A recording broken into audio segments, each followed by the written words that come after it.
Well, welcome to the airport in Reykjavik, Iceland. I got a little building over here that says, "Welcome to Iceland." Hopefully, I guess it's going to be just really windy the whole time we're here. This is some sculpture that they have, and I'm going to swing over to this is called Birth of a Flight. It's a local artist. The bus driver did not know what the name of him was, and hopefully you can hear me over the wind. And then I'll take and swing you over. I asked him, I said, am I going to get arrested if I just wandered over here to photograph you? He said, you're not going to get arrested anywhere. He said, but this is a very modern Reykjavik, Iceland airport, and a beautiful brand new airport. And so we are here in Reykjavik, here in central Reykjavik. I cannot pronounce the name of the church. It's built in honor of a guy from the 1700s. It is Lutheran, which most of the churches here are Lutheran. They're actually prescribed at birth of whatever your parents were. You are the same by the government, which is interesting. And beautiful church. It's the largest church in all of Iceland. And love the gold accents, the way they glitter here on the clock.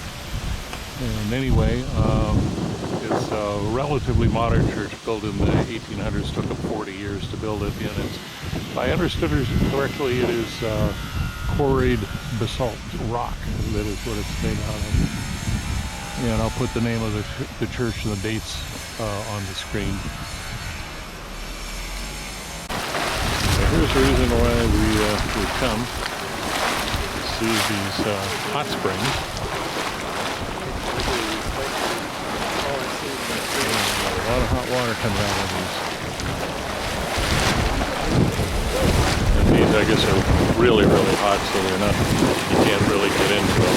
Nobody's swimming in them. It smells very, very sulfury. Coming out rather than going all in on my getting what do you call it?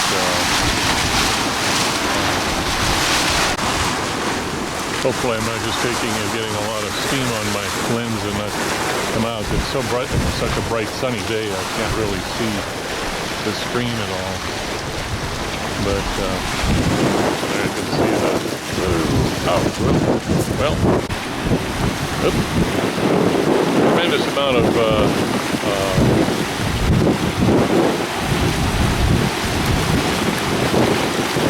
steam coming off here, so I'm hoping it's not just buzzing out my lens. It's so bright out I can't see what I'm shooting at all. But tremendous smell of sulfur.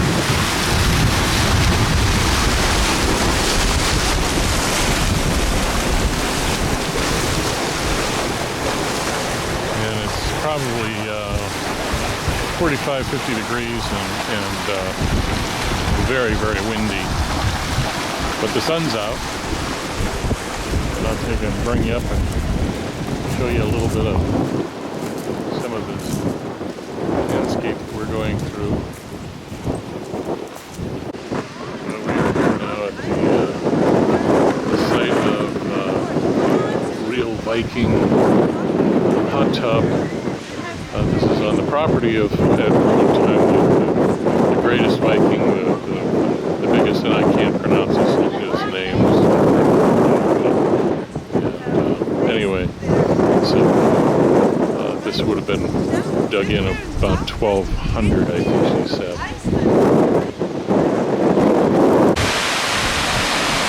When we come over to this waterfall, what we're seeing is a river that's flowing down through the forest rock, and then just comes out through all of these forests. Really beautiful. I figure you can't hear a word I'm saying because of the wind. Probably a good stiff 35-mile-an-hour wind. But, it does show you just a beautiful view of these kind of weeping waterfalls.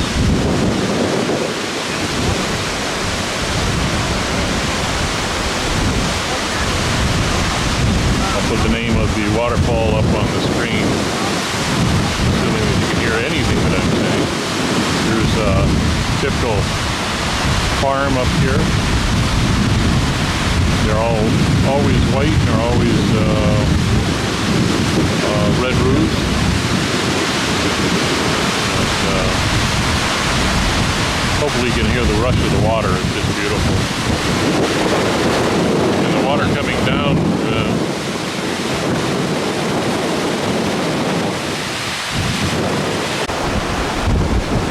and here we are.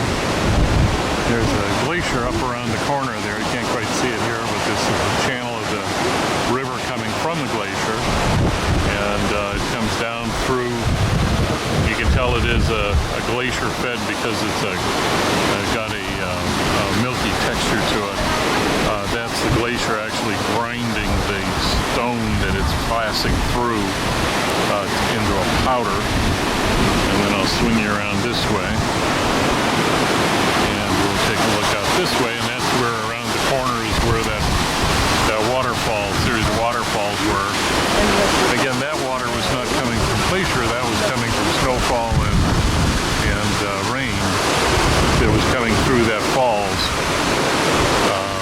Completely different kind of water because it doesn't have the powder in it.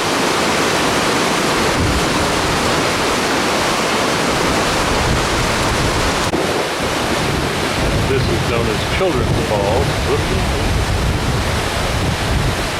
A lot of water coming through.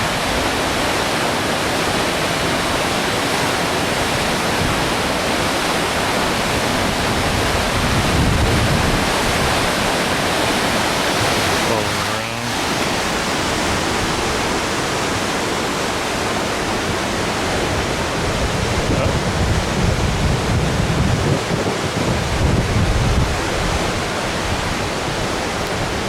Well, we made it to our hotel, and I've decided I want to try to keep going until 10 o'clock, so I figure if I go into the room, it's at about 3 p.m. I'm going to be sound asleep in 5 minutes. So I've decided to take this little walk, and it's about 5 kilometers, and they've got these little, this is the marker for the number 2 trail, and this is the second one of these little funny things, and it shows you a little water wheel here, and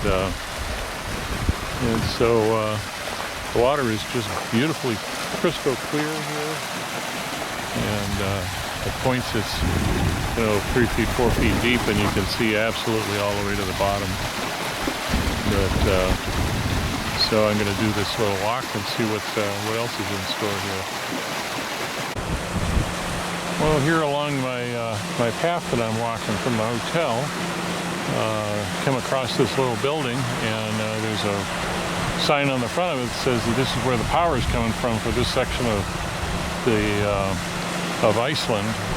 It's obviously water driven, and they have a retaining pond up above, and then it comes down through here and it continues on down. This is one of 4 little power plants that are water turbines that they've got on this body of water, and so they're generating power for the whole area completely off of the water.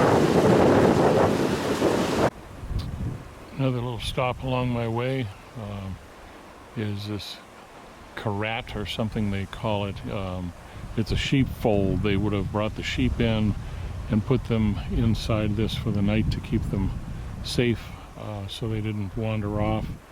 And in the Middle East, they would build these out of the same thing, just out of laid up rock, make a thing. And then when it talks about the Bible, it talks about the shepherd being the doorkeeper, he would actually sleep across the opening so that the sheep didn't feel that they were in danger.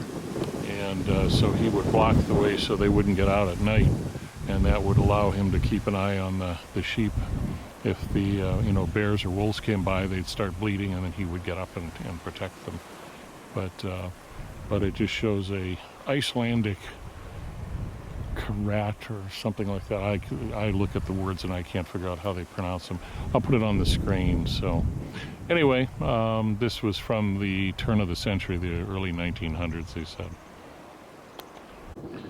Okay, here we are in Iceland. I'm going to take and just pan around. I'm going to try to remember the different places that she told. This in the distance is a couple of the glaciers. Hopefully you can hear me over the wind. The wind is blowing directly into my face as usual. But this is Eric's Glacier here.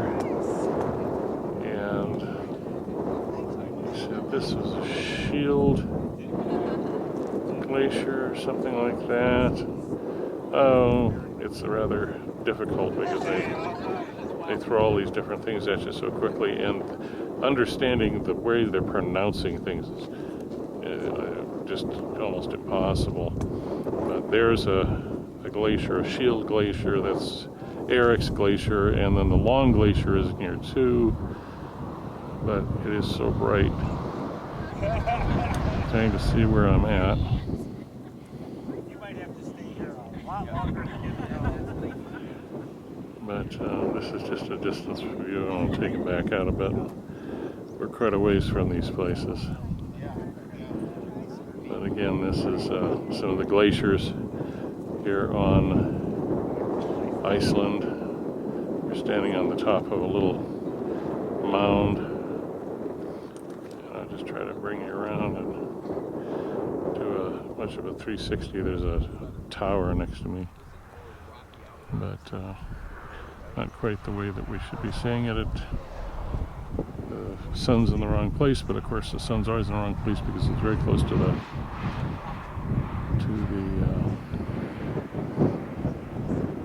we're very close to the Arctic Circle.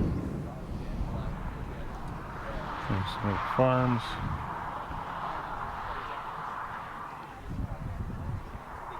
There's another glacier out there. You can see her on top of a mountain. Take a zoom in on that.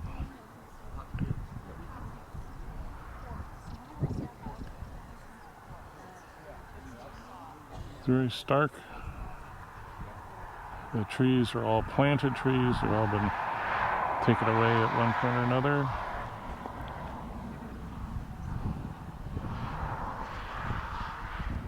Long pan in Iceland. Being shot from the bus makes it a little difficult. Here's some different Devil's Tower cinder is the cones same type of formation. traveling. This is kind of But cool. the cinder cone he was Get talking to it about, here. that little red cinder cone there, Yeah, it's hard made to- all of those lava fields with just There we go.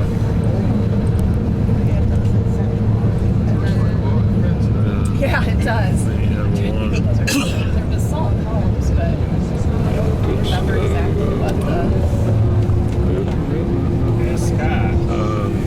in the foreground you can see they're a basalt column. we'll see more of them. In fact, one of the beaches we go to is all that. Yeah. Back out here. It might be this one we're going to today. This is what you see for miles and miles Dave, and do you miles. remember These what little that formation is when it does little, that? The columns? No. They have these little farms out kind of middle of nowhere. Yeah, it's the same as Devil's Tower. Beautiful view. Coming up, I'll show you a couple of them. Yeah, I see the waterfall. Yeah, it's pretty. The waterfall from here is so far away. Thought I'd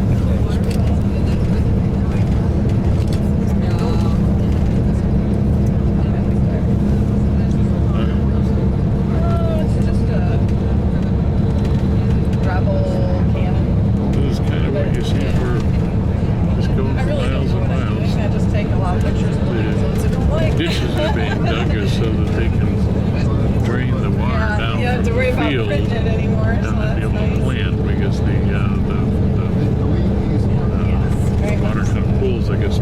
surface. Or I crop it. If there's part of it I like, I'll go in and cut out one different. Be able to actually get the ground dry enough. They just dig these long ridges, and the water flows to there. And there's somebody's little planted forest. You find these around a lot of the places where the guys are farming.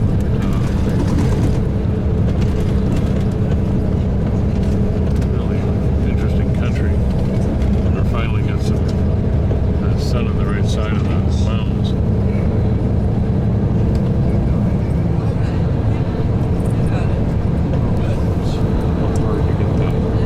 An example on your right, up if you look up there into the mountain on the hillside, you see a perfect example of a hanging valley. In Icelandic, we call those kind of valleys bowl valleys. You can see it's on the right hand side there at 2 o'clock. It looks like a bowl. What do Icelanders name it? Of course we name it Bowl Valley. But what it tells us is that there was an underlying glacier. Where we're driving at the moment, sheep on the road. This actually, there used to be a huge glacier here at some point, and then there was a secondary glacier up there that crawled down the hillside, carved out that beautiful valley that you see up there on the right hand side onto the underlying glacier. And then later on, as the ice melted, this actually became the bottom of a bay. So where we're driving now, this was the sea floor. Doesn't look like it today, but in fact here in the west, in some of the mountains here that we saw yesterday afternoon and today, we have discovered some whale bones quite high up to 60 or 80 meters in height. That demonstrates that certainly the sea levels were much higher at some time in the past. So All right, so all of the rocks that we're seeing in front of us are all volcanic. And so the rocks that you're going to see right directly in front of us, the layered ones, those are dark, those are basalt. But then as we pan and as you go to the left, you are going to get some very, very light colored rocks up at the very top of the mountains on top of this basalt. And that is what we call rhyolite. And it is actually more silica-rich or quartz-rich type of volcanic rock as opposed to the basalt, which is black, and that is low in silica, maybe 50% silica versus 75 to 80% silica up on the top. And then as we pan to the left, then we're going to come to a cinder cone, which is very red in color. It has a lot, the iron is completely oxidized into an iron oxide, Fe2O3, and it is what we call hematite. And that's a very young volcano. It's a cinder cone, and when it erupted, there was a lot of oxygen in the atmosphere, and it turned it into the red color that you see today. And then as you continue around to the left, then you are going to be seeing more traditional basalt that has not been oxidized, is much blacker in color. This is Scott Burns with, he's a specialist with Smithsonian. And we're coming around this way. Are you going to continue? Yep, and we'll just keep a continual flow. See the little town here and the church. And in back of it, you have got another old volcano, which is primarily basalt volcano. Okay. And then way off in the distance, you have a Snæfellsnes Jökull, which is the white on top. It's a glacier on top of an old shield volcano that you see off there. And that is, again, mostly basalt. And a shield volcano is? A very, very low angle volcano. It's primarily basalt flow on top of basalt flow on top of basalt flow. There we go. And there are about 130 volcanoes here on? Yes. Is that the right number? You got it. You got it. See, I do learn some of this stuff. Yeah, you did. You'll get it in the lecture tomorrow night, too. All right. Thank you, Scott. I appreciate that. Yeah. And then there is one plant that we're going to see down here at your foot that you'll never forget because it's called forget-me-not. Aha. So we moved up the coast a little bit further. We're out on the long point on the side of the island. This is kind of out at the very end of it. And just come across and show you some of the, there's our bus, little church there, beautiful Lutheran church, little Lutheran church. I asked our guide about, oh, that's a cinder cone, that's a very new cinder cone, rhyolite he calls the gray, light gray gravel. I asked our guide about religion here, and she said, well, this would probably, they'd have a pastor that would come once a month to this little church and preach, and it is Lutheran. At the time of the Reformation, the island went from Catholic to Lutheran,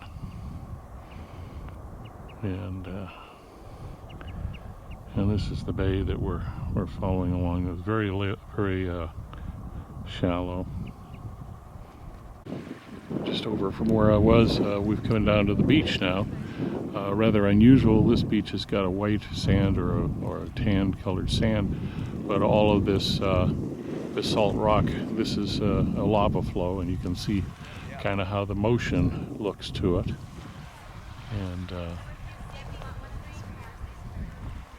then we can go out and see all of the boulders and things out in the water.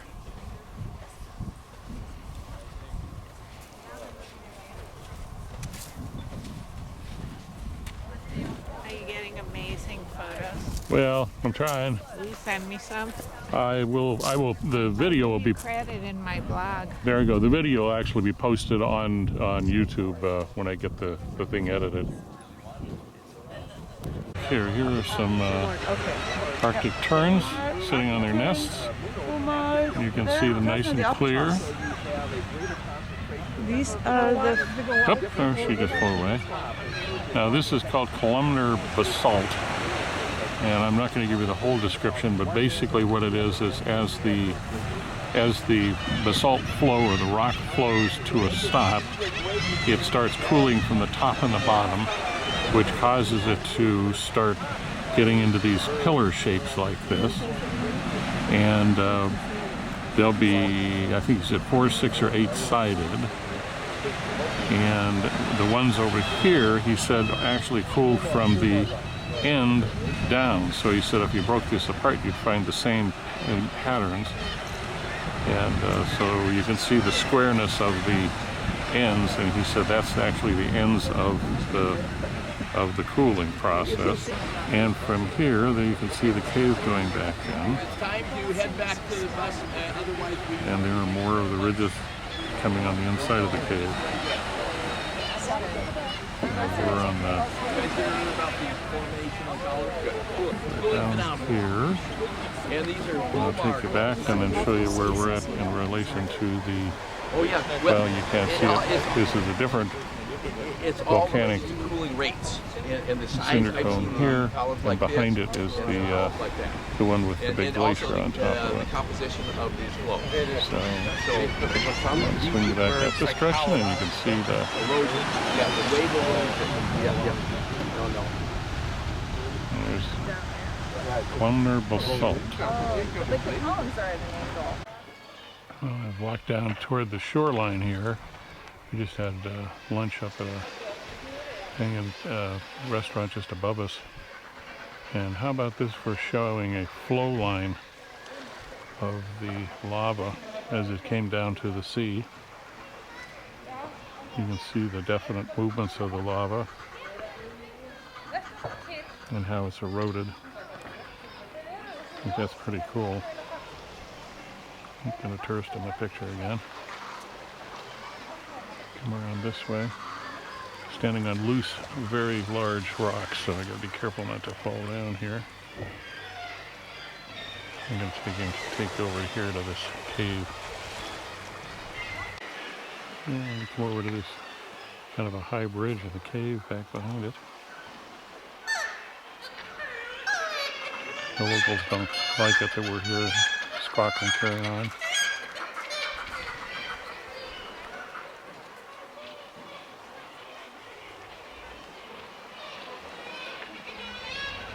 Love the color of the water in there.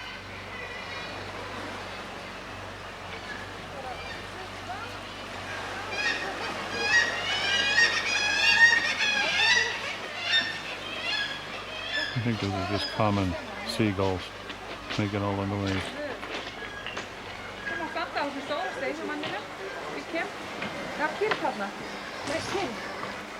And then you go up into here, and then all of a sudden, bingo!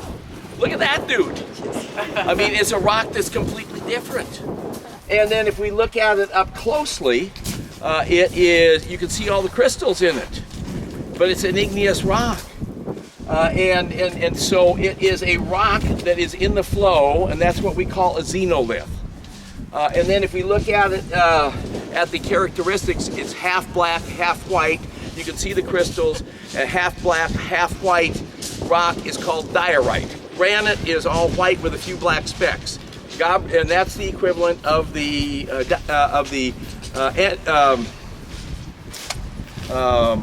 rhyolite that I showed you over there. Basalt's equivalent is gabbro. We haven't seen any of that, but andesite's equivalent is diorite. If that andesite is underneath the ground and solidifies. So that is the wall that the magma was coming up from down below. And it's liquid, and it will break off pieces of the wall rock, and it'll be floating around in it. And then when it comes out as a lava flow, it will be floating down and then will solidify. That's what we call a xenolith. And that... Yeah. And here on this table, we have the shark meat. And this here is a brennivín. An Icelandic snaps, often nicknamed Black Death in English. What you're gonna do, you take a cube, dip it in, leave it there to marinate for a few seconds. Then you eat the cube. You're gonna notice, the longer you chew it, the stronger it gets. And that's the best part. Once the thing has reached its peak, but when you reach your peak, you swallow it with the snaps.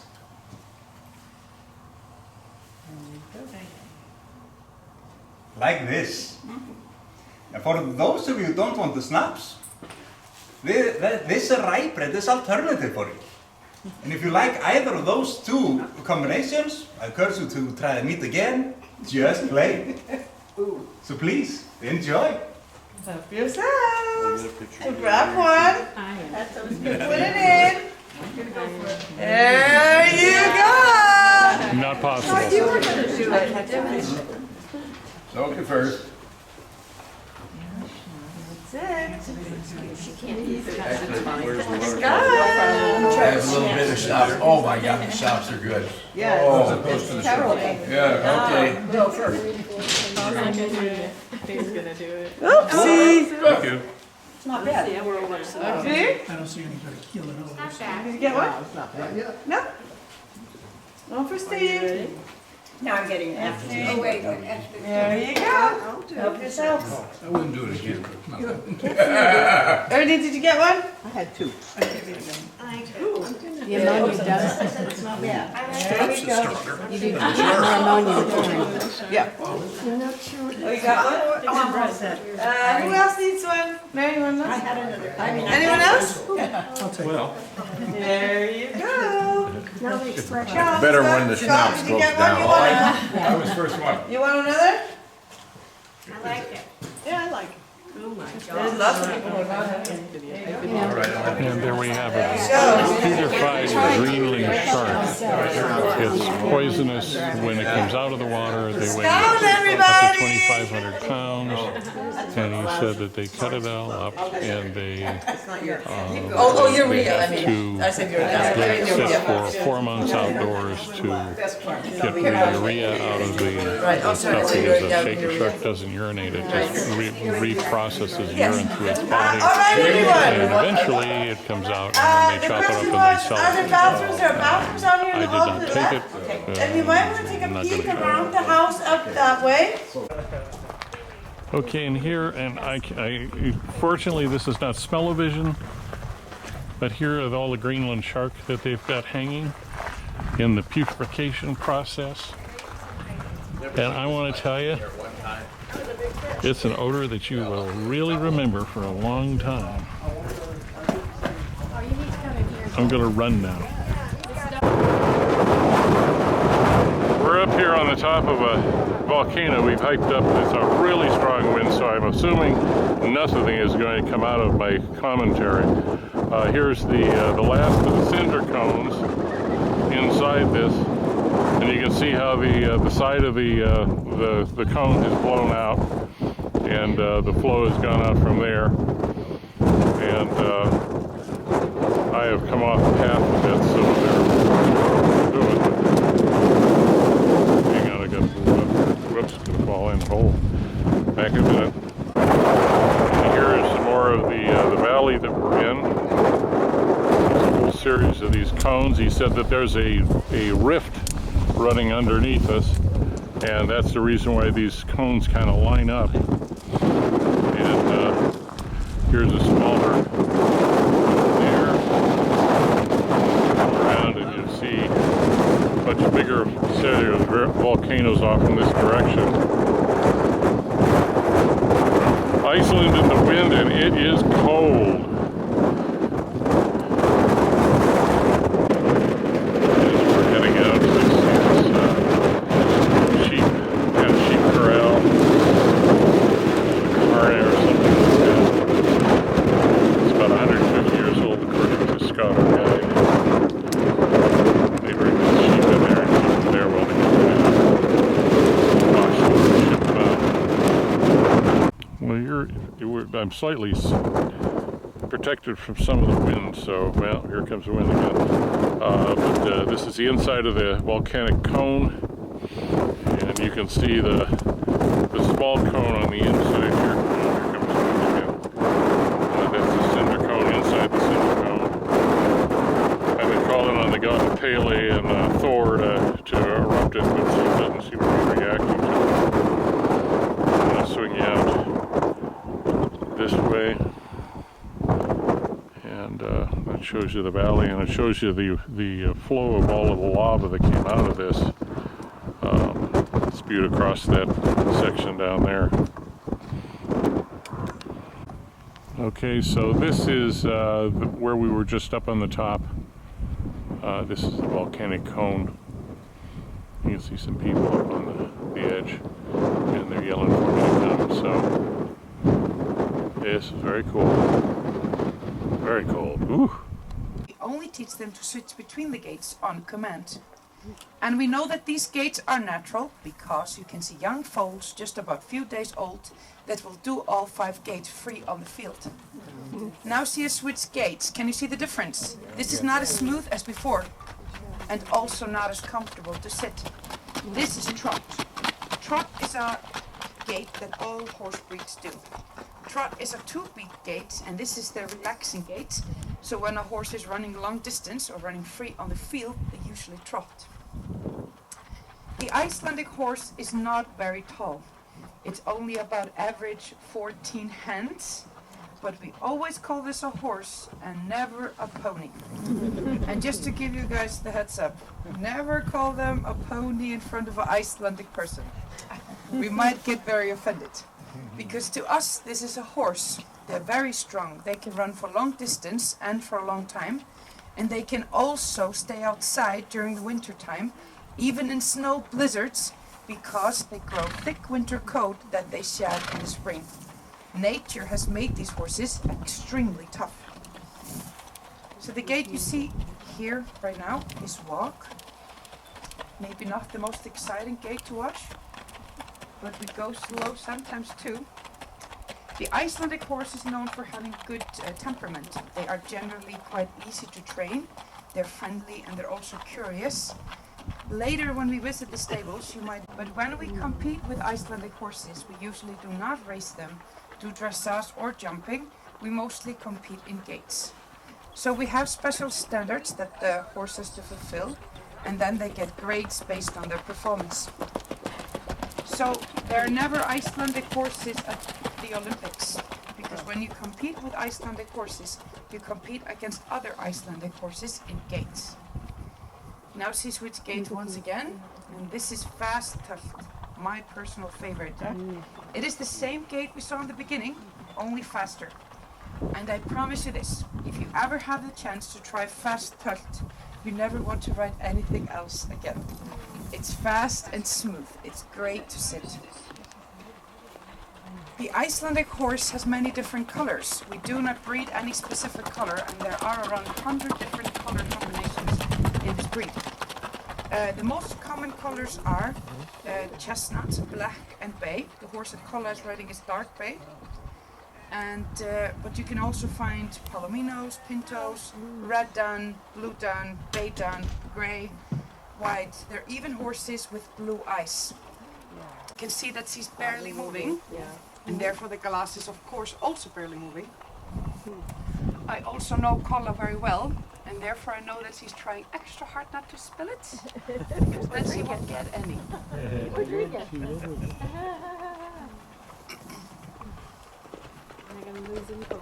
I think we should give them both good applause. Good job. Oh, great job. Very good.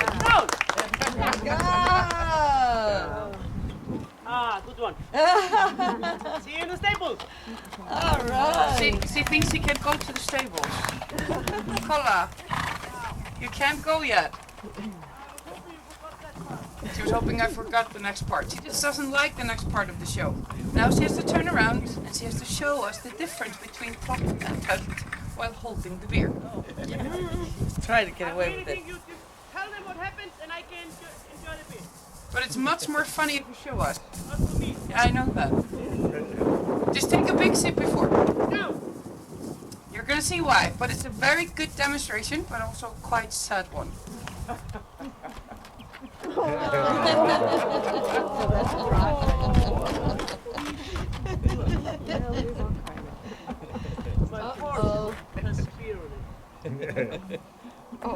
Will that stain? No, just That's why we recommend, if you want to ride a horse and drink beer, that you ride tucht.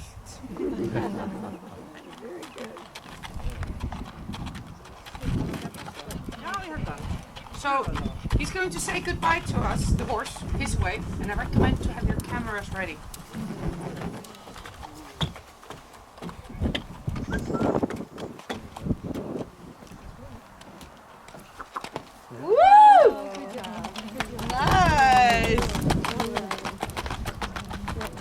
Well, we've come here to see turf houses, and as it says, they're made out of turf.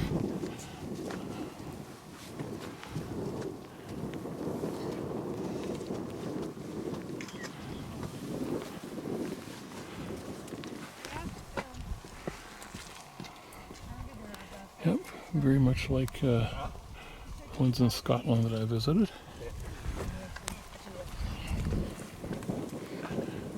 You see how they stack this on. These wooden fronts would not have been traditional. That would have been an add-on. Here's your sharpening mill and stuff where you would have worked.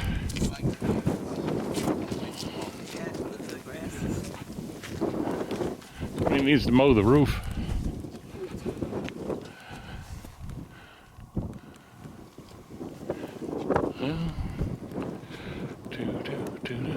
Here's our fearless leader. She's in buying the tickets right now. Ah, Oh, the other fearless leader. no, well, both of you are my fearless leaders. Okay. Just head on inside and then He wants us to wait till we have to take. Well, here we are in the sod house. You can see they've used driftwood to make the ceilings. They're very narrow because they said that the driftwood, that's the length of the driftwood that they'd find. Oh, boy, is that dark now. I can't see anything. Hang on. Up, there we are. There's James Head. Okay. We're turning here. Low bridge. Oops. This is the kitchen. That is not for us. What is not for us? This sign. There's a No. step here. It clearly says "Gehonde Hinde Hunde Hüse." So there is. Another step. Surprised there's that much wood in here, but I guess you got to hold it up somehow. can't see though.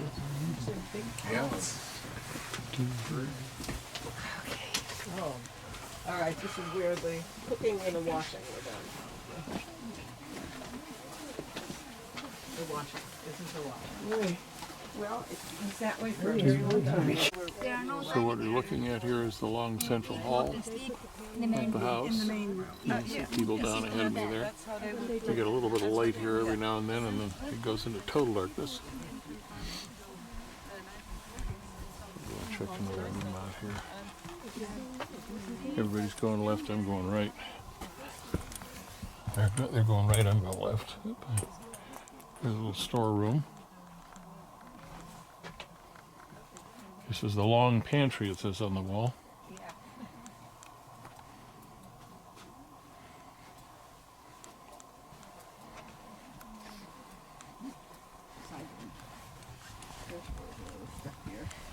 There's always going to be a stair.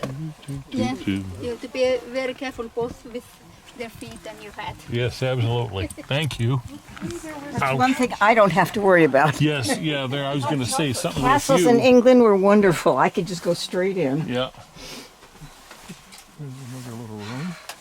Rhubarb slicer. Rhubarb slicer. What's at this end? It's dishes. This was the pantry. Okay. I don't know if it's lightened up enough. Because they would prepare the food next door, and then it would with the room where the bed was. That's where they would eat. Yeah. That's where they lived. So this was food storage. There's some of the old china. Yeah. Big family.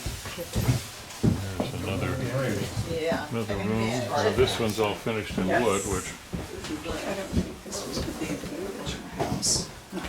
nice to have somebody tell us why the rooms are all finished in wood. Yeah. Well, that's. Here.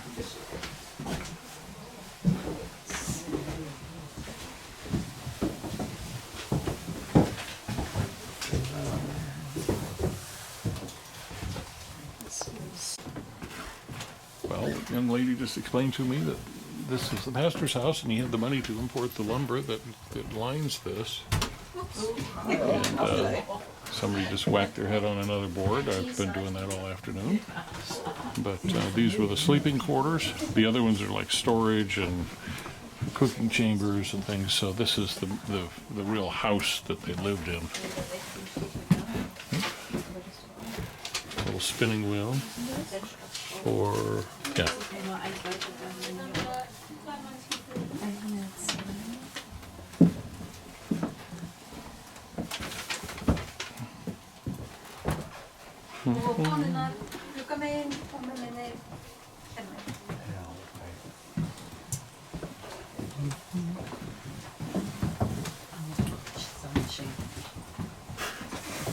This sewing machine is a Singer from 1877.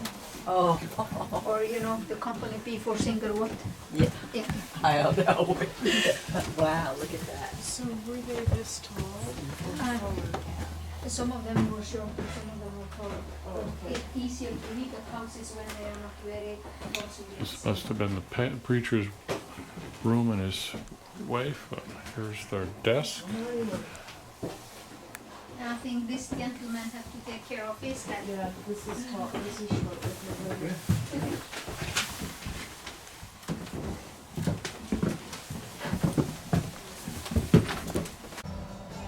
Well, we've just checked into our hotel in Siglufjordur. Yeah, there we go. It's just like a native. Ah! And anyway, our hotel. This is the dinner room, and I'm actually right next door here, and have a view of the active port. This is a big, huge fishing village, and it had been abandoned, I guess, from what she was telling us for several years.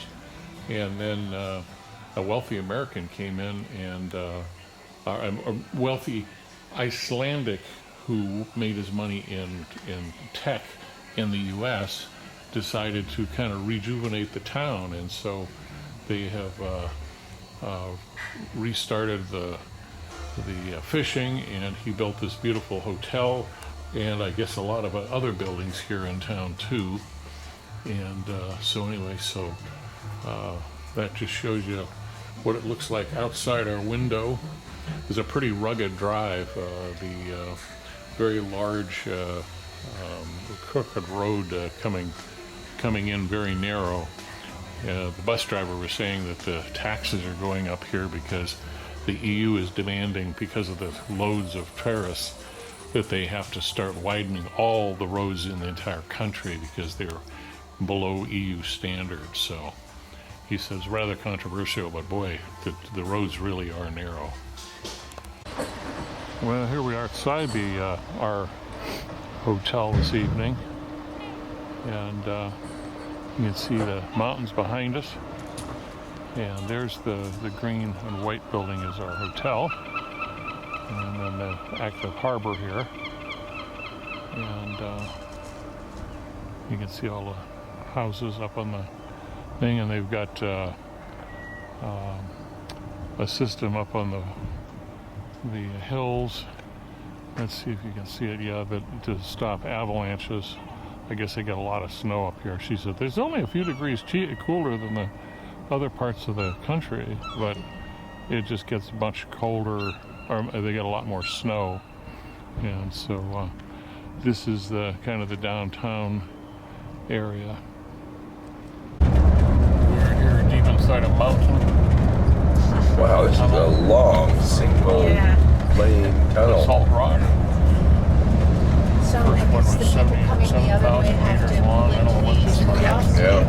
They're very long tunnels, and if you notice, they're one-way tunnels Turnoff is on. with turnouts. Right side, right. I'm assuming this is not one way; it's two ways. And when we get to the turnouts, and they That's right. control like they did the other place. It's one lane, but it's two-way. Did you see how long this tunnel is? Yeah, Argener, do you know how long this is? This tunnel, is it 500 meters? Is, yeah, so 5,000 meters? this one is not as long as the one we went through. That one was 7,100 meters. This one's about 6 kilometers, right? Okay? 6 kilometers. Yeah. So this one seems longer because you're worried about the So 3.6 miles. one lane. 3.6 miles. 3.6 miles long, so that's pretty. That's a long tunnel. That's a long tunnel. I think it's at 7,000 would have been what, about 5? That'd be 4.2. Huh? 4.2 miles. 4.2 miles. Yeah. I think these are the longest tunnels I've ever been through.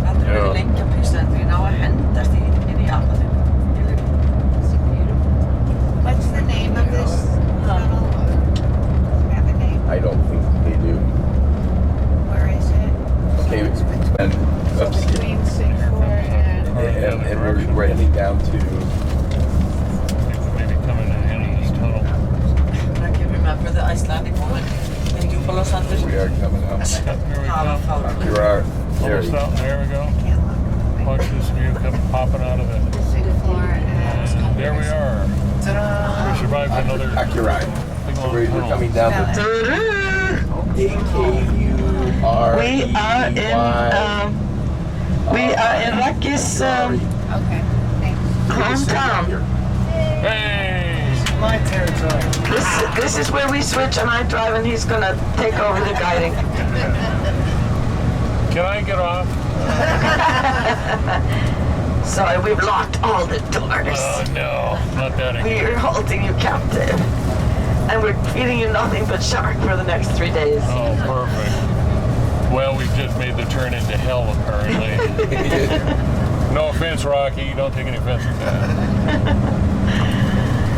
Beautiful Eyjafjörður, isn't it lovely? So maybe Rocky, you can tell us a little bit about how big was your town when you were growing up? How many people lived there? No idea. You have no idea. This It's on this fjord, You though. can make something up, we're not gonna know. You can just say it. Exactly. 1 billion. The 1 billion. 1 billion, a town of 1 billion. I am recording this. It will be on YouTube, just so everybody's aware. How many minutes did it take you to walk to school? 2 minutes. Were there any Kardashians in your village? Were there Kardashians? Okay. Way too many. Way too many.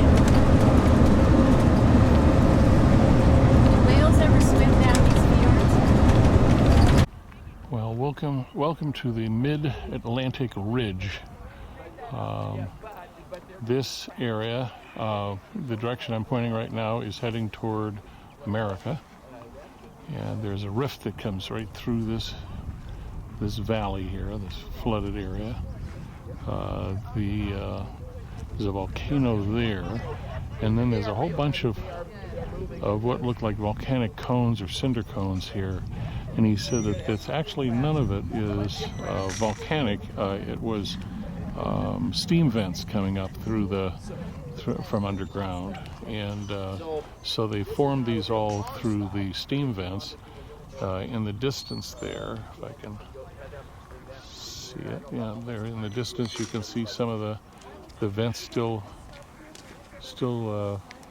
venting, hot steam. And as we swing further to my right, that section of the tectonic plate is actually heading toward Europe. And so this is where they meet and split apart and start going in different directions. And you can see just beyond the group there's another that looks like a cinder cone, but again it's a steam vent and not active at this point. And there are lots and lots of midges here, little bugs that are getting in your ears and your eyes, and so that's another portion of the excitement here. But if you can see the different craters here, and really a pretty area. We've been riding through overcast and rain, and we finally got here, and it's like, oh, it decided to finally clear off, and we had to get out of the car, by the bus. So this is the Mid-Atlantic Ridge.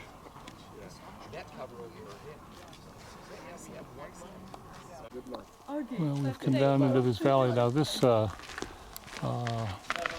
Scott was telling us that these are all formed. It was a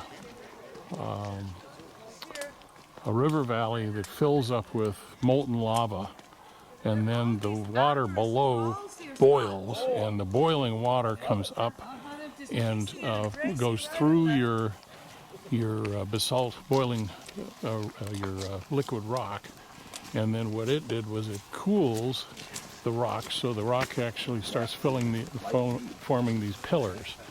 And so at one time these were all pillars that were being cooled from the inside out, and it's kind of really a unique landscape.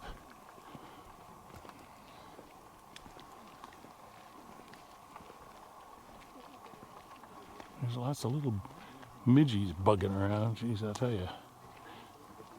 I've had two of them go up my nose. Not fun.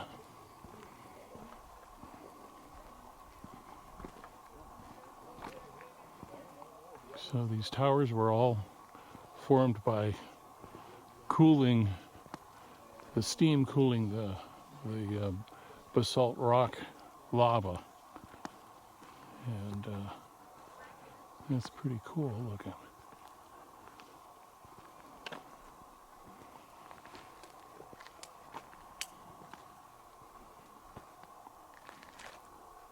Swing around. There are just hundreds of these all in this area. We're down in this little valley. Hopefully I'll be able to get up on a top someplace and get a little better view. So on the horizon there is a huge volcanic cinder cone. And then again, these are these vents, or chimneys, or whatever you want to call them. Again, the area filled up with liquid lava that would turn around and boil the water underneath from the river valley, and then that came up as steam. And as the steam came up, it was cooling the lava in order to form all of these points like this. And it's really quite cool. And in the distance you can see there's another huge volcano. He said that's about 3,000 years old. And then the lighter beige one would have been a newer one.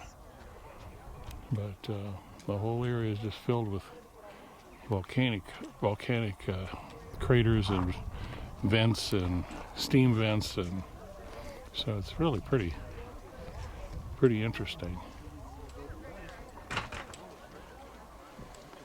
And here's another panorama of that long lake. I think she said it's the third largest lake in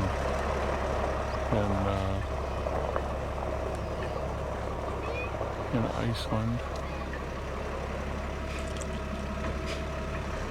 Fortunately, the weather finally cleared out a little bit. We've got a little bit better weather. There's another volcanic cone.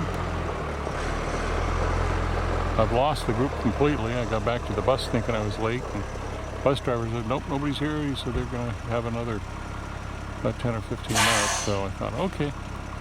So I'm back out here taking another look at the lake.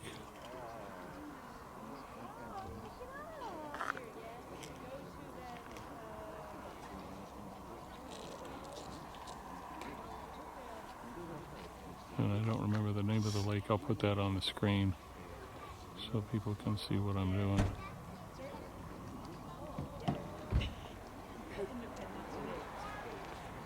And the big plume of steam right there is a geothermal plant. And then the areas behind, you can see little plumes. Those are actually just vents. And then this huge volcanic cone. And you can see, if you look up at the very top, there are people all the way up on the very tippy top of that. If we don't have the time, I would love to do it. And here, a couple miles from where we were with those vents, this is a famous little church that in 1720s they had a lava flow that came out. That's what all of this is. And the vent's right up in here somewhere. And it started and it just split and missed the church. And he said that the foundations of the old church are in the foreground in the graveyard, and then the other church is the new modern church that they built on the site. But they said it was divine intervention, because as you can see, all of this lava was just flowing along, and then it just simply split and left the church where it was. So, pretty cool sight.